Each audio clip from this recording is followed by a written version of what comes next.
ফয়সাল শুনতে পাচ্ছেন নিশ্চয়ই। রাষ্ট্রীয় আনুষ্ঠানিকতা শেষে এখন কি চলছে স্মৃতিসৌধে সেই খবরটা জানতে চাই।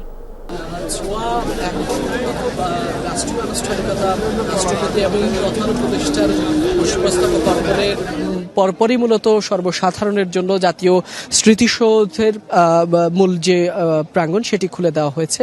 তারপর থেকেই মূলত হাজার হাজার মানুষের যে ঢল, শহীদদের প্রতি তাদের যে সম্মান, যে শ্রদ্ধা, ভালোবাসা জানানোর যে বহিঃপ্রকাশ, সেটি আমরা কিন্তু এখানে দেখছি। নতুন ব্লেন্ডে আরো রিচ অ্যারোমায় সেলন ফ্যামিলি ব্লেন্ড টে। এখানে আগত প্রত্যেকটি মানুষেরই হাতে ফুল নিয়ে তারা এসেছেন।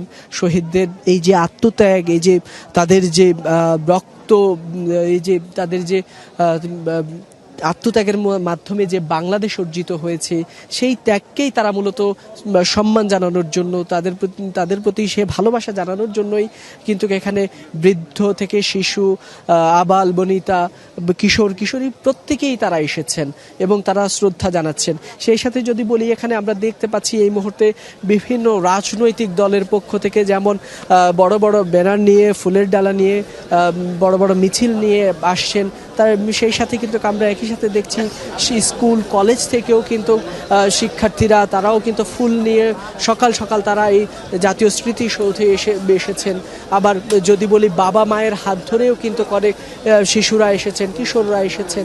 মূলত মুক্তিযুদ্ধের যে ইতিহাস, মুক্তিযুদ্ধে এই যে 9 মাসের যে বাঙালির জাতির যে রক্ত দিয়ে যে বাংলাদেশ স্বাধীন হওয়ার বিজয়ের যে ইতিহাস, সেটিকে জানানোর জন্য, সেটিকে ধারণ করার জন্য যদি বলি, বাবা মায়েরা তাদের সন্তানদেরকে নিয়ে এখানে এসেছেন, শিক্ষার্থীদেরকে নিয়ে স্কুলের শিক্ষকরা যেমন এসেছেন, সকল শ্রেণী পেশার মানুষই কিন্তু আজকে এই জাতীয় স্মৃতিসৌধে এসেছেন সে শহীদদের প্রতি সম্মান জানানোর জন্য, যাদের আত্মত্যাগের বিনিময়ে এই বাংলাদেশ অর্জিত হয়েছে।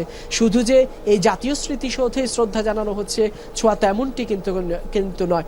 আজকে দেখছিলাম ফয়সাল, আপনি দেখাচ্ছিলেন ব্যাপক জনসমাগম দেখতে পাচ্ছেন।